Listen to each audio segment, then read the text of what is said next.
তো আজকে একদম 11-এর যেটা একদম শুরুর একটা পার্ট, টিস্যু, যাকে বাংলায় আমরা কলা বলি, তো সেইটা নিয়ে আজকে একটা ইন্ট্রোডাক্টরি ক্লাস।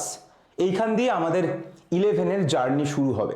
তো সেই 11-এর জার্নির শুরুতে আজকে আমরা টিস্যু নিয়ে পড়বো, কলা নিয়ে পড়বো। তো অ্যাকচুয়ালি তোরা যে জিনিসটা ছোটবেলায় পড়েছিস সেটা হচ্ছে সেলের ব্যাপারে। নিশ্চয়ই শুনেছিস সেলের ব্যাপারে। সেল, যার একটা সেল মেমব্রেন থাকে, মাঝখানে একটা নিউক্লিয়াস থাকে, এবং সেল হচ্ছে আমাদের বডির ইউনিট। ইউনিট মানে একক, একক মানে যেটা জুড়ে জুড়ে তোর পুরো বডিটা তৈরি হয়, অর্থাৎ সেল যেটা জুড়ে জুড়ে তোর পুরো বডিটা তৈরি হয়। এখন এইটা আমরা সবাই জানি, ছোটবেলায় পড়েছি। এইবার যখন অনেকগুলো সেল একসাথে আসে এবং এসে একই ধরনের কোনো একটা কাজ করে, যখন অনেকগুলো সেল একসাথে আসে এবং একই ধরনের কোনো একটা কাজ করে, তখন তাকে আমরা বলি টিস্যু। তখন তাকে আমরা বলি টিস্যু বা কলা।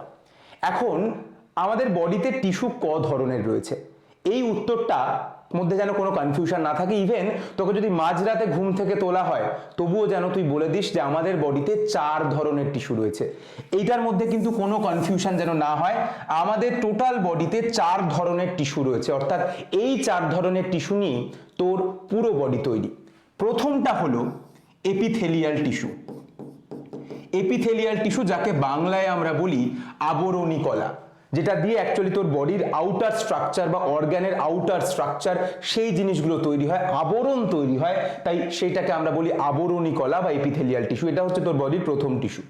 2 নম্বর কানেকটিভ টিস্যু। কানেকটিভ টিস্যু নামের মধ্যেই বুঝতে পারছিস কানেক্ট কথাটা রয়েছে, মানে যে টিস্যুটা দুটো আলাদা আলাদা টিস্যুকে কানেক্ট করে, তাকে আমরা বলবো কানেকটিভ টিস্যু। 3 নম্বর যেটা রয়েছে সেটা হচ্ছে মাসেল। মাসেল মানে পেশি, সেটাও এক ধরনের টিস্যু। এবং 4 নম্বর হলো নার্ভাস টিস্যু, অর্থাৎ তোর বডিতে যে স্নায়ুতন্ত্র রয়েছে, নার্ভাস সিস্টেম রয়েছে, সেইটা যে ধরনের কলা দিয়ে তৈরি, সেটা হচ্ছে নার্ভাস টিস্যু। তার মানে 4টে টিস্যু। আজ থেকে আর কোনোদিন এটা ভুলবি না, কারণ এইটার ওপরই পুরো বায়োলজি দাঁড়িয়ে রয়েছে। এপিথেলিয়াল, কানেকটিভ, মাসেল আর নার্ভাস, এই 4 ধরনের টিস্যু নিয়ে তোর পুরো বডি তৈরি। এখন আজকে আমরা ছোট্ট করে এপিথেলিয়াল টিস্যু সম্পর্কেই পড়বো, জাস্ট ছোট্ট করে এপিথেলিয়াল টিস্যু সম্পর্কে পড়বো। বাকি ভিডিও তো লাইভ ক্লাস, রেকর্ডেড ক্লাসে আসতেই থাকবে। আজকে আমরা ছোট্ট করে শুধুমাত্র এপিথেলিয়াল টিস্যু সম্পর্কে পড়বো। পুরো এপিথেলিয়াল টিস্যু সম্পর্কে পড়বো না, এপিথেলিয়াল টিস্যুর একটা আউটলাইন দেখবো। দেখ, এপিথেলিয়াল টিস্যু সেল দিয়ে তৈরি, তার মানে এরকম পরপর কিছু সেল রয়েছে। মাঝখানে এটা কি, ডটটা কি, মাঝখানে ডটগুলো হচ্ছে নিউক্লিয়াস। তোরা জানিস সেলের মধ্যে নিউক্লিয়াস থাকে। তো এখানে ধর 3খানা এপিথেলিয়াল সেল রয়েছে, তার মানে একের বেশি রয়েছে, তার মানে এটা একটা টিস্যু ধরে নে। তো এপিথেলিয়াল সেলগুলো হাওয়ায় তো ভাসে না, এরকম তো নয় হাওয়ায় ভাসছে, কারুর ওপর একটা বসে থাকে, কার ওপর বসে থাকে। তো এপিথেলিয়াল টিস্যুগুলো বা এপিথেলিয়াল টিস্যুর যে সেল, সেটা একটা বেসমেন্টের ওপর বসে থাকে, একটা বেসের ওপর বসে থাকে, যেটাকে আমরা বলি বেসমেন্ট মেমব্রেন। তাহলে এইটা হচ্ছে তোদের প্রথম যে জিনিস যেটা বুঝতে হবে, যে বেসমেন্ট মেমব্রেন কি, যার ওপর এপিথেলিয়াল সেলগুলো বসে থাকে। এইবার দেখ, এপিথেলিয়াল সেল যদি বেসমেন্টের ওপর এভাবে শুধু বসে থাকে, তাহলে পড়ে যেতে পারে। আরে তোকে তো একটা স্টেবিলিটি দিতে হবে, ব্যাপারগুলোকে তো একটা কম্প্যাক্ট ভাবে ধরে থাকতে হবে। তার মানে কেউ একজন রয়েছে যে এপিথেলিয়াল সেলগুলোকে বেসমেন্ট মেমব্রেনের সঙ্গে এরকম ভাবে আটকে আটকে ধরে থাকে। এরা কারা? এই জিনিসগুলোর নাম হলো হেমিডেসমোজোম। এই জিনিসগুলোকে আমরা কি বলি? হেমিডেসমোজোম। এই জিনিসগুলোকে আমরা বলি হেমিডেসমোজোম। এর বাইরেও এপিথেলিয়াল সেলগুলো নিজেদের মধ্যেও কোনো একটা স্ট্রাকচার দিয়ে কানেক্টেড। এপিথেলিয়াল সেলগুলো নিজেদের মধ্যেও একটা জিনিস দিয়ে কানেক্টেড। এই জিনিসটার নাম কি বলবো? এই জিনিসটা হচ্ছে ডেসমোজোম। তার মানে খুব সহজ করে বললে, এপিথেলিয়াল যে সেলগুলো রয়েছে সেগুলো একজনের ওপর বসে থাকে, তার নাম বেসমেন্ট মেমব্রেন। বেসমেন্ট মেমব্রেনের সঙ্গে এপিথেলিয়াল সেলকে কানেক্ট করে রাখে হেমিডেসমোজোম, আর এপিথেলিয়াল সেলগুলোকে নিজেদের মধ্যে কানেক্টেড রাখে হচ্ছে ডেসমোজোম। আচ্ছা বলতো, এই ডেসমোজোম, হেমিডেসমোজোম, এইগুলো কোন ধরনের টিস্যু? কি মনে হচ্ছে? হ্যাঁ, এপিথেলিয়াল সেলকে কানেক্ট করছে, তার মানে ডেসমোজোম, হেমিডেসমোজোম এইগুলো কিন্তু কানেকটিভ টিস্যুর এক্সাম্পল। বুঝতে পারছিস আশা করি। তার মানে এই হচ্ছে তোর এপিথেলিয়াল সেলের স্ট্রাকচার। যে ছোট্ট জিনিসটা বলার, সেইটা এবার ভালো করে দেখ।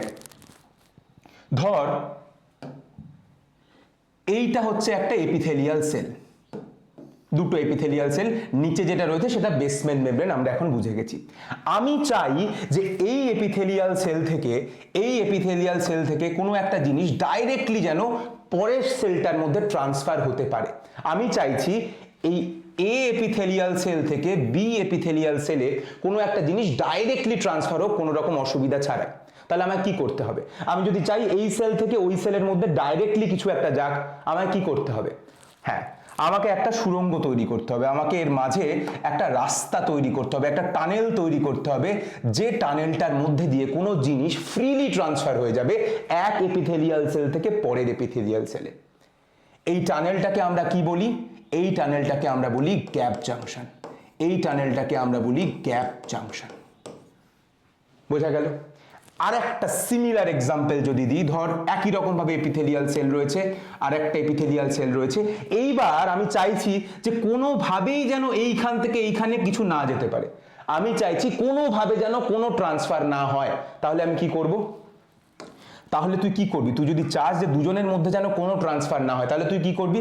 দুজনের মাঝে তুই অম্বুজা সিমেন্ট দিয়ে দিবি, তুই জাস্ট সিমেন্টিং করে দিবি, দুজনের মাঝে আটকে দিবি। এই যে আমি দুজনের মাঝের রাস্তাটাকে বন্ধ করে দিলাম এবং যার জন্য যেতে পারছে না, তো এই যে জিনিসটা আমি দুটো এপিথেলিয়াল সেলের মাঝে দিয়ে দিলাম, যার জন্য একটা জায়গা থেকে আরেকটা জায়গায় কিচ্ছু যেতে পারছে না, এই জিনিসটাকে আমরা বলি টাইট জাংশন। তার মানে এপিথেলিয়াল সেলের মাঝে তোরা এখনো অবধি তিন ধরনের কানেকশন দেখেছিস। দুটো এপিথেলিয়াল সেলকে ধরে রাখার জন্য আগেই বলেছিলাম ডেসমোজোম থাকে, যেটা দুটো এপিথেলিয়াল সেলকে কানেক্টেড রাখে। তার বাইরে যদি আমি চাই যে ফ্রিলি ট্রান্সফার হবে, তাহলে আমি একটা টানেল তৈরি করব যার নাম গ্যাপ জাংশন। আমি যদি চাই কিচ্ছু যাবে না, তাহলে এর মাঝে আমি একটা জিনিস দেব যেটার নাম হচ্ছে টাইট জাংশন। আজকে এইটুকুই বলার ছিল, একটা ছোট্ট ভিডিও, এবং এরপরে আমরা পরবর্তী পার্টগুলো আসতে থাকবো, যেগুলো তোদের অ্যাপে লাইভ ক্লাস, রেকর্ডেড ক্লাসে আসতে থাকবে। আর তোরা যারা অ্যাপে ক্লাসটা দেখছিস এবং তোরা অ্যাডমিশন নিতে চাস, কারণ আমরা সবসময় বলি যে আমরা সবসময় লাস্ট অপশন হতে চাই, যদি মনে হয় আমাদের তোদের দরকার তাহলে তোরা যোগাযোগ করে নিস। নাম্বারটা নিশ্চয়ই এতদিনে সবাই জেনে গেছিস, আমি জাস্ট একবার লিখে দিই, ওই নাম্বারে একবার ফোন করে নিস। কিন্তু আবারও বলছি, আমরা সবসময় লাস্ট অপশন, কিন্তু আমরা কাউকে শুরুতেই বলি না যে আমাদের কাছে আসো। এই নাম্বারটায় যোগাযোগ করে নিস, 93300545, এটা 4553। এই নাম্বারে হোয়াটসঅ্যাপ বা ফোন করে নিস সকাল 10টা থেকে সন্ধ্যে 6টার মধ্যে। হোয়াটসঅ্যাপ তো যখন খুশি করতে পারিস, তোদের সঙ্গে যোগাযোগ করে নেওয়া হবে। 2023-এর ব্যাচ জানুয়ারি থেকে প্রবাবলি শুরু হবে। অ্যান্ড যদি আর কোনো অপশান তোদের কাছে না থাকে আর মনে হয় আমাদের কাছে পড়বি, দেন কন্ট্যাক্ট দেয়ার, আর আমরা তোর জন্য তো রয়েছি। All the best.